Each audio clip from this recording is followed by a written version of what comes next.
Friviof's Homestead by Henry Longfellow.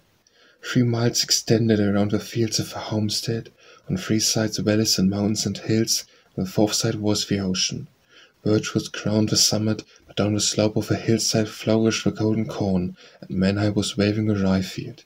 Lakes full many a number the myrrh held up for the mountains, held for the forests up, in whose depths the high-horned reindeers had their kingly walk and drank of 100 brooklets. But in the valleys wildly around there fed on the greensward herds of shining hides and udders that longed for the milk-pail.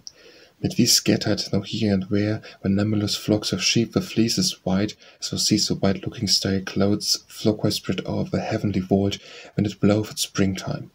Coursers 2 times 12, or mettlesome, fast-fettered storm winds stamping stood in the line of stalls and tugged at the fodder.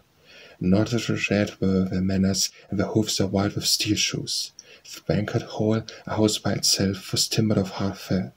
Not 500 men, at 10 times 12 to the 100, filled up the roomy hall, when assembled for drinking at Yuletide. Through the hall, as long as it was, went a table of holm oak, polished and white as of steel. A columned strain of high seat stood at the end thereof, 2 gourds carved out of an elm tree. Odin with lordly look, and Frey with a sun on his forehead. The lady between the two on a bearskin, the skin was coal-black, scarlet-white was her throat, and her paws were shone with silver. Thorsten sat with his friends, hospitably sitting with gladness. Off when the moon through the cloud-rack flew, elated the old man wonders from distant lands he had seen, and cruises of Vikings far away on the Baltic, and sea of the West and the White Sea. Hushed sat the listening bench, and their glances hung on the greybeard's lips as the bee on the rose. But the skald was thinking of Prague, where, with his silver beard and runes on his tongue, he is seated on the leafy beach, and tells a tradition by Mimmer's ever-murmuring wave, himself a living tradition. Midway the floor, the thatch was its tune, burned ever the fire-flame, glad on its stone-built hearth, and for the wide-mouthed smoke flue looked the stars, was heavenly friends down into the great hall.